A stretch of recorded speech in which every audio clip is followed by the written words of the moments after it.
아버지 하나님 말씀은 마태복음 27장 27절부터 44절까지 읽겠습니다.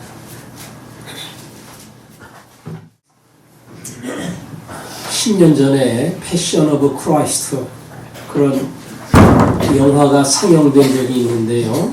아시는 분은 아시겠지만 멜 깁슨이라고 하는 배우가 카톨릭 교도거든요. 그런데 이 사람이 신앙적인 열정을 가지고 예수 그리스도의 마지막 순환의 12시간, 십자가에 달리기 12시간 전부터 마지막 십자가에서 생명이 떠나는 가장 힘든 시간을 영상으로 만들었어요. 그런데 히트를 쳐가지고 종교 영화로서는 최고의 흥행 성적 240몇만 명인가 그렇게 그 영화를 본 적이 있습니다. 저도 봤고 아마 여러분 중에서도 시청하신 분들이 있을 텐데 저는 한마디로 너무 잔인하게 느꼈어요. 예수님이 마지막 고통을 받고 채찍에 살점이 떨어져 나가고 십자가에 못 박히고 그 십자가 기둥을 땅에 콱 박을 때 살점이 찢어지고 그걸 너무 사실적으로 묘사를 해서 사실은 은혜 받는 것보다도 끔찍해서 아이고 겁나가지고 못 보겠다 할 정도로 그 장면이 제게는 충격적이었습니다. 많은 사람들이 그것을 보고 믿는 사람은 물론이거니와 불신자들도 예수라고 하는 사람 그가 저렇게 마지막 끔찍한 인생을 마쳤구나. 그리고 그가 갔던 길은 의롭고 그리고 억울한 죽음의 길을 갔다. 이런 거에 대해서 많은 생각을 하게끔 만들었던 그런 영화입니다. 올해 재개봉을 한다 그러는데 그 영화를 개봉하는 게 아니고 부활이라는 주제를 가지고 또 하나 영화를 만들어서 개봉한다. 그런 얘기가 있더라고요. 제가 예수 그리스도의 마지막 십자가 장면을 본문으로 선택해서 따라가면서 오늘 영화를 한번 볼까 그런 생각이 있었어요. 설교를 안 하고. 근데 영화가 2시간짜리거든요. 시간도 좀 빠듯하기도 하고 앞대가리 떼고 뒷대가리 떼고 그 십자가 장면만 해가지고 한 1시간 반짜리로 기도 안 하고 볼까 그런 생각도 했는데 아무래도 말씀을 전해야겠다 그런 판단이 들어서 오늘은 말씀을 보고 다음에 혹시 제 차례가 되어서 영화 보는 게 오히려 낫겠다 싶으면은 수요 예배지만 과감하게 제가 한번 영화를 보려고 합니다.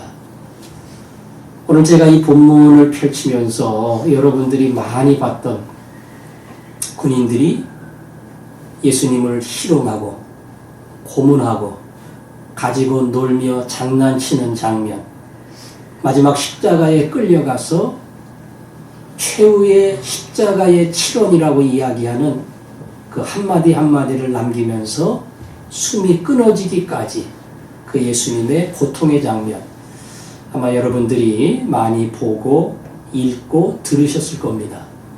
오늘은 제가 이 말씀을 읽으면서 몇 가지 새로운 각도에서 말씀을 고민하고 살펴보려고 합니다. 먼저 27절부터 31절까지 여기는 총독의 군병들이 끌려온 예수님에게 어떻게 했는가 그 장면을 묘사를 했어요. 자, 27절에 보세요. 예수를 끌고 안으로 들어갔지요. 많은 군인들이 모였지요. 옷을 벗기고 홍포, 자주색 옷, 당시 귀족이나 왕이 입는 그러한 옷을 예수님께 입히고 머리에는 왕관이 아니라 가시면류관을 그 머리에 씌우고 손에는 갈대를, 원래 손에는 왕이 잡는 홀이 있어야 되는데 홀 대신에 이 가느다란 갈대를 손에 쥐어준 겁니다. 딴 건 괜찮은데 가시관을 썼다고 하니까 살살 씌운 것은 아닌 것 같고요. 머리에 꽉 눌렀으면 머리의 피부가 찢어지면서 피가 나기 시작했을 겁니다. 그리고는 그 앞에 무릎을 꿇고 희롱하여 이르되 유대인의 왕이여 평안할지어다. 놀리는 거죠. 왜냐하면 나중에 예수 그리스도가 십자가에 달릴 때 그 십자가 위에 거기 37절에 보니까 그 머리 위에 이는 유대인의 왕 예수라. 이 사실 빌라도가 명령을 한 건데 이 글자를 히브리, 헬라, 라틴, 그래서 주변 사람 모두가 알아볼 수 있는 세 가지 언어로 유대인의 왕이다 이렇게 써서 죄패를 만들었습니다. 물론 군병들은 놀리는 제목이 됐지만 아마 빌라도는 그 죄패를 붙이면서 많은 생각을 했을 것 같아요. 누구에게는 놀림의 제목이지만 자기는 그 죄패라도 붙여서 자기의 양심의 고백을 하고 싶은 아마 그런 생각도 있었을 겁니다. 어쨌든 군병들은 너 왕이잖아. 그러니까 왕관 써야지. 왕의 홀도 가져야지. 옷도 자주색 왕의 의복을 입어야지. 그렇게 모든 것을 그에게 뒤집어 씌우고 그리고는 왕이여 네 마음대로 평안할지어다 이야기를 하며 침을 뱉었습니다. 나중에는 다시 다 빼앗고 자기 옷을 입힌 후 십자가로 끌고 갔다. 예수님이 채찍에 맞았다. 그 이야기 들어보셨죠?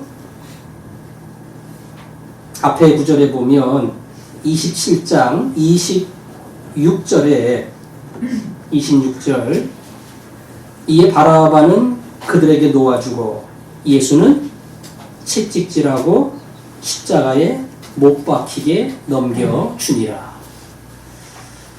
저는 이 채찍이 보통 성경학자나 그리고 역사학자들이 이야기하는 것처럼 채찍에 쇠사슬을 박아서 그게 그냥 한번 때리면 벌겋게 피부가 달아오르는 정도가 아니라 살점을 뜯어내는 채찍이다. 40대에 하나 감한 매 그랬는데 40대를 때리면 죽는다. 글쎄요.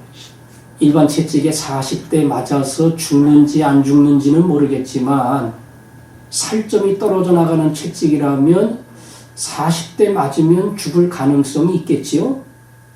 뭐 30대 맞아도 죽을 수도 있을 거예요.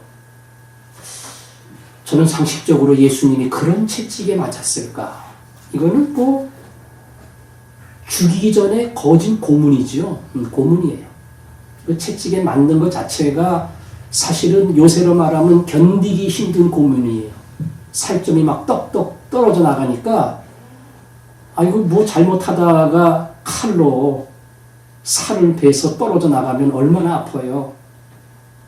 병원에 가서 꼬매고 난리법석 떨어야 되는데 저도 옛날에 복숭아 자르다가 여기 한 2cm인가 자른 적이 있는데요.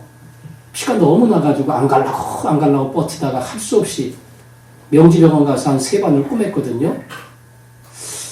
그 다음에 트라우마가 뭔지 알았어요. 저는 트라우마라는 말이 뭔가 그랬는데 이상하게 칼을 보고 뭐가 베어진다 생각을 하면은 약간 소름이 탁탁 끼쳐요. 왜 그러지? 그러니까 자꾸 그 장면이 자기도 모르게 생각이 나는 거예요. 예수님이 그런 죽음에 가까운 고문을 당했다. 채찍에 맞았으니까 온몸이 피투성이가 됐을 텐데 거기에 뭐 빨간 옷을 입히던 흰 옷을 입히던 이미 옷에 피가 헝건히 묻었을 겁니다. 머리에는 가시면류관을 꽉 눌렀습니다. 영화에 나온 것처럼 지금으로 상상하면 도저히 견딜 수 없는 극심한 고통을 이미 십자가에 달리기 전에 예수님이 받으신 겁니다. 그렇게 따지면 로마 군병들이 아주 못된 짓을 한 거죠. 예수님에게 해서는 안 될 짓을 그냥 십자가에 달던가 뭐 어떻게 하던가 이러면 좋은데 왜 이렇게 놀리고 무시하고 때리고 피투성이 만들고 장난을 치고 함부로 대했을까?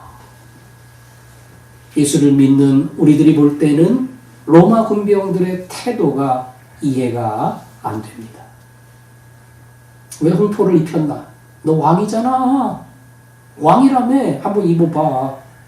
왕이라며 면류관 써봐. 왕이라며 왕의 홀 좀 잡아봐. 그 왕이니까 네 마음대로 해봐. 침 뱉고 놀리고 나중에는 머리를 때렸다. 이것도 제 개인적인 얘기인데 제가 중학교 2학년 때 음악 선생님이요. 많은 몽둥이를 하나 들고 다녔는데 지름이 한 이 정도 되는 것 같아요. 어디서 그런 몽둥이를 구했는가는 모르겠는데 조금 말 안 듣고 까부는 친구가 있으면 땅 하고 때리는데 꼭 북치듯이 때려요. 맞는 사람은 약간 머리가 뽀개지는 것 같아요. 그냥 땅 하고 때리는데 거진 제가 볼 때는 웃으면서 막 때리는데 저는 맞으면서 와, 뭔 선생님이 맞는 사람이 이렇게 아픈데 저렇게 장난치듯이 그냥 머리를 탁탁탁 막 때릴까 그럴 정도로 그 선생님이 그렇게 미웠어요. 아니 음악 선생님인데 예술을 하는 사람이 왜 저럴까? 음악하면서 인심도 좋고 잘 웃고 그러는 선생님 봤는데 그 선생님은 피아노도 잘 치고 다 잘하는데 왜 이렇게 사람을 때리는지. 저는 그거 한 대인가 맞았거든요. 근데 그냥 이미지가 확 나빠져가지고 그 다음부터 그 선생님 보고 싶지도 않더라고요. 와, 뭔 선생이 저러냐. 예수님은 아마 십자가에 끌려가기 전에 당했던 고통과 고문 중에 제일 약한 게 머리통 맞은 걸 거예요. 그건 뭐 피는 안 터지니까. 나머지는 온 몸을 피로 물들이는 뭐 거진 죽기 일보 직전까지 간 겁니다. 예수님이 왜 십자가를 지고 그 언덕까지 못 갔을까? 예수님 건강한 남자입니다. 여기 뭐 구레네 시몬은 대신 짊어졌다고 하는데 예수님 왜 못 짊어지겠어요? 그 전에 벌써 기력이 다 떨어진 거예요. 맞고 피 흘리고 그래서 그것을 짊어지고 갈 만한 체력이 안 되는 거예요. 그러니까 중간에 자꾸 쓰러지고 넘어지고 그랬죠. 제가 묻고 싶은 것은 로마 군병들하고 예수님하고 도대체 무슨 원수가 졌고 뭔가 잘못된 것이 있기에 이렇게 했는가? 예수님 십자가에 못 박으라고 한 사람들 누구예요? 대제사장들, 장로들, 유대의 종교적 지도자들과 백성들이 예수 그리스도를 십자가에 못 박으라고 소리를 질렀습니다. 빌라도는 예수가 죄가 없다는 것을 알고 어떻게 하든지 석방을 시키려고 했는데 하도 소리를 지르고 예수 놓아주면 가이사의 충신이 아니라 그러고 막 정치적으로 밀어붙이니까 할 수 없이 예수님을 내어준 거거든요. 그러니까 빌라도는 예수 그리스도가 죄가 없다는 것을 알았어요. 그러면 로마 군병들은요. 이 사람들은 뭐 죄가 있는지 없는지 아는지 모르는지도 몰라요. 그러나 분명한 것은 로마 군병들하고 예수님하고는 아무 관계가 없어요. 로마 군병들이 예수님을 미워할 이유가 없어요. 예수님 잘 몰라요. 소문만 들었는지 모르지요. 전혀 관계도 없고 미워할 이유도 없고 고문할 이유도 없어요. 근데 왜 이렇게 끔찍하게 예수님께 말 그대로 잔인한 고문을 했을까? 이게 의문입니다. 저는 판단하기를 생각이 없어서 그랬다. 저는 그렇게 봅니다. 유대인들이 끌고 왔어요. 죄인이래요. 죽여야 된대요. 그 모든 값을 자기들이 다 치를 테니까 이 사람은 마땅히 죽여야 된다. 그 유대인들의 주장과 고함에 대해서 별로 생각해보거나 고민해보거나 정말 죄가 있는 사람이냐 죽일 사람이냐 이런 거에 대한 어떠한 갈등도 없이 그런가 봐. 죽일 놈인가 봐. 온 백성이 소리치는 거 보니까 이거는 뭐 사형 받을 놈인가 보지. 그럼 뭐 우리가 갖고 놀아야지. 제가 볼 때는 그냥 이렇게 단순한 생각, 쉬운 생각, 그리고 어차피 죽일 놈이니까 장난감 다루듯이 데리고 와서 마음대로 치고 찌르고 피부에 살점을 뜯어내고 그리고 장난을 친 거다 이렇게 생각을 합니다. 그래서 저는 이 로마 군병들과 빌라도를 비교를 해봅니다. 오늘 여기 성경에 보니까 28장 맨 앞에 우리가 읽은 27절에 보면 이에 총독의 군병들이 그랬죠? 빌라도 총독 밑에 있는 군병들이에요. 빌라도하고 이 군병들하고 생각과 판단이 비슷해야 되는데 최소한도 빌라도는 고민을 했어요. 예수가 죄가 없다는 사실을 자기 어떤 이성과 논리와 법적 지식을 가지고 판단을 했거든요. 그러니까 쉽게 이 사람을 죽이라고 내줄 수가 없어요. 그래서 그것 때문에 실랑이를 벌이고 갈등을 벌이고 안 내어주려고 애를 쓰다가 자기 정치적 미래가 달려있다는 것을 알고 결국은 내주게 되죠. 이게 빌라도의 한계고 우리 사도신경에 빌라도에게 고난을 당하신 빌라도보다 나쁜 놈들 많아요. 그런데 악인의 대표적인 인물로 등장할 만큼 예수 그리스도는 빌라도에게 고난을 당했다. 물론 사도들의 신앙 고백 속에 빌라도라고 하는 분명한 역사적 인물을 통하여 예수 그리스도는 결국 고난과 죽음의 길을 갔다. 이것을 언급했다고 하는 이유도 있지만 최소한도 빌라도는 고민을 했어요. 여기 군병들은 고민이 없어요. 예수라고 하는 인물이 정말 하나님의 아들인가 이런 고민은 물론이거니와 죄가 있는가 죄가 없는가 이딴 생각도 하지 않아요. 끌고 왔고 죽여야 된다 그러니까 뭐 사람 하나 때리고 고문하고 죽이는 거 이거 아무것도 아니거든요. 그러니까 뭐 끌고 왔으니까 우리 마음대로 하다가 마음대로 죽이면 되지 이런 단순한 생각, 고민 없는 생각, 그리고 쉬운 판단 결국 예수를 이토록 끔찍하게 만들었다. 요한복음 1장에 그 말이 나오죠. 자기 땅에 오매 자기 백성은 영접하지 아니하였으나 예수 그리스도가 창조자로서 다 만든 세계고 사람입니다. 예수 그리스도는 하늘의 왕으로 이 땅에 왔습니다. 그것이 유대인이든 그것이 로마인이든 누구든 간에 예수 그리스도가 주인이고 창조자입니다. 그런데 예수 그리스도가 창조한 로마의 군병은 자기의 주인이신 예수 그리스도를 이토록 처참하게 보잘것없는 사람처럼 매갈이 없는 사람처럼 저항 못하는 약자처럼 만유의 왕이고 만주의 주이신 예수 그리스도를 이토록 무시하고 괴롭히고 그리고 함부로 대했다는 겁니다. 그래서 제가 이 말씀을 보면서 신앙의 고민이라고 하는 것이 참 중요하다. 그런 생각을 했습니다. 전도를 하다 보면 난 예수쟁이가 싫어.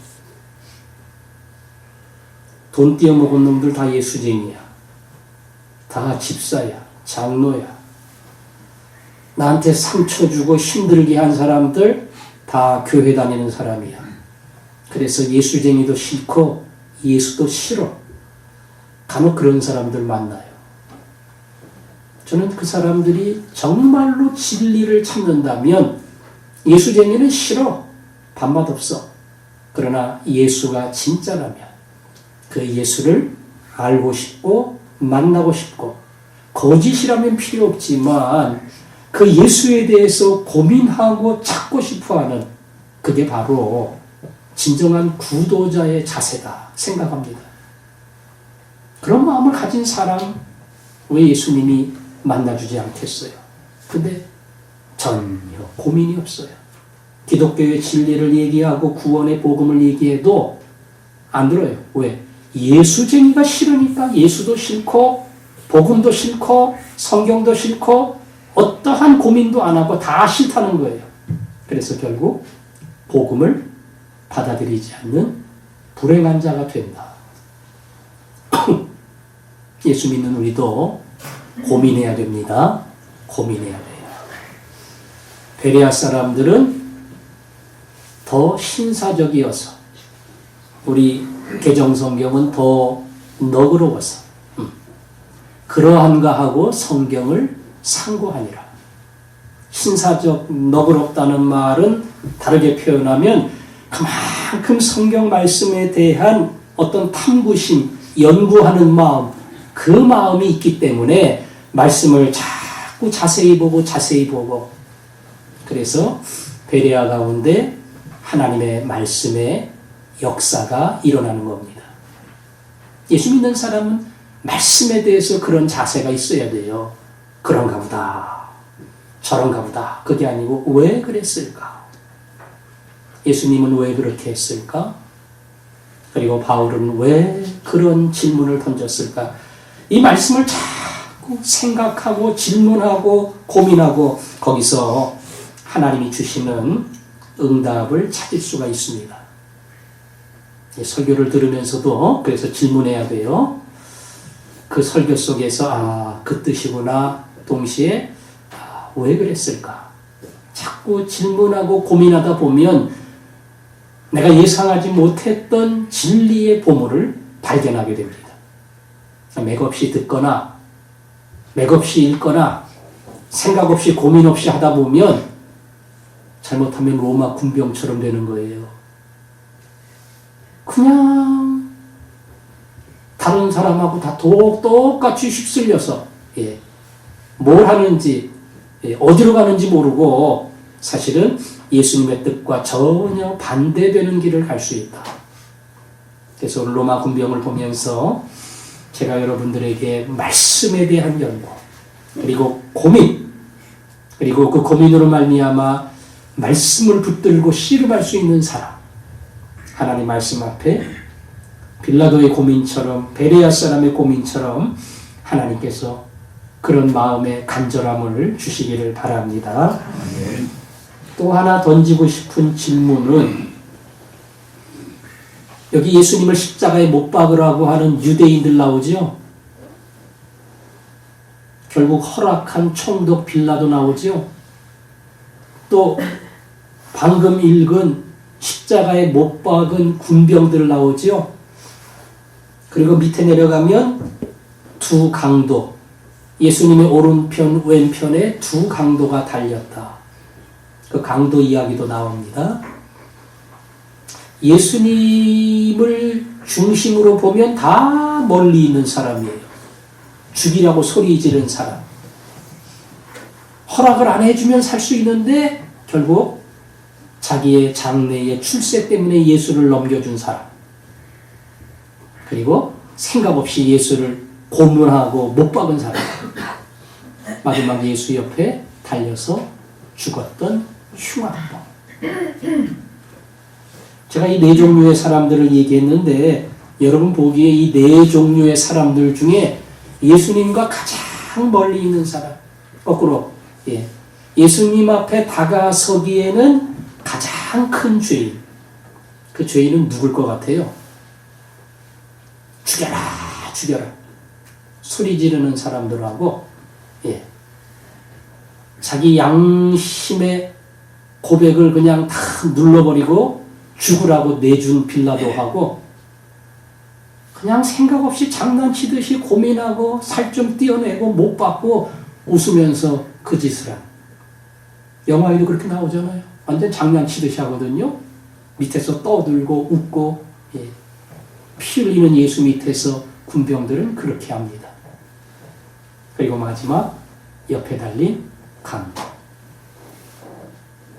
물론 누가 예수님에게서 제일 멀리 떨어져 있다 이렇게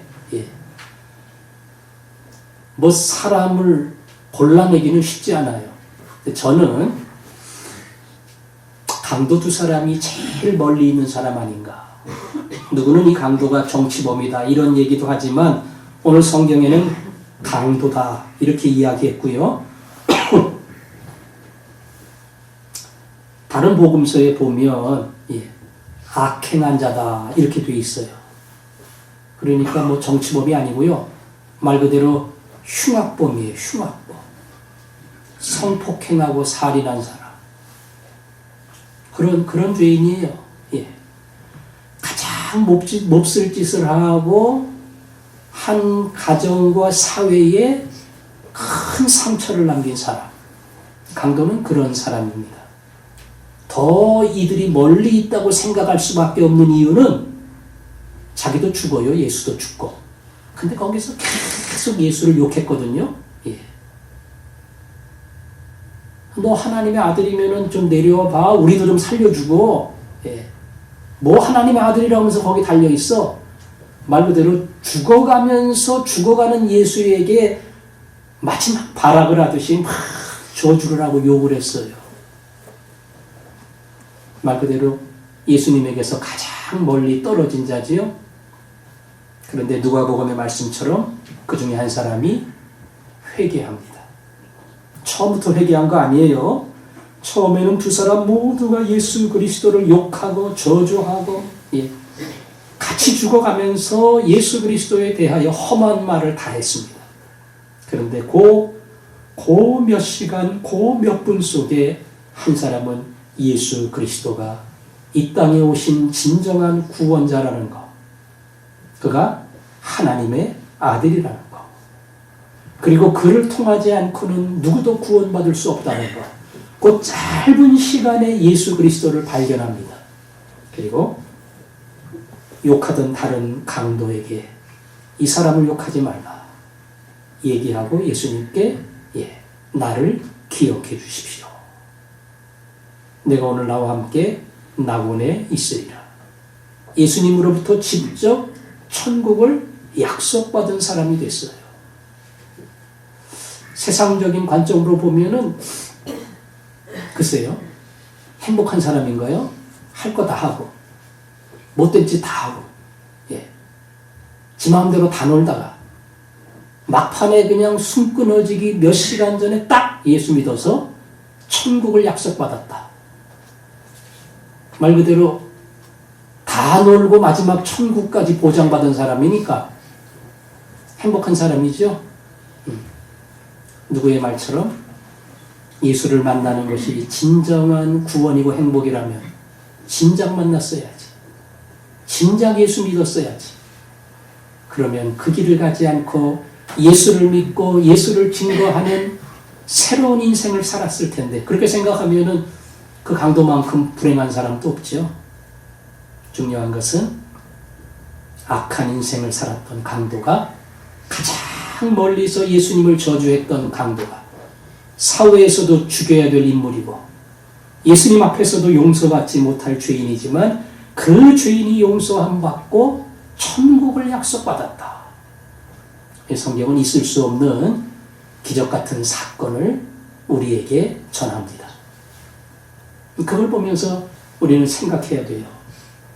글쎄, 빌라도가 예수를 믿었다는 것은 조금 가능성이 있을 것 같은데 빌라도는 그렇게 하지 않았어요.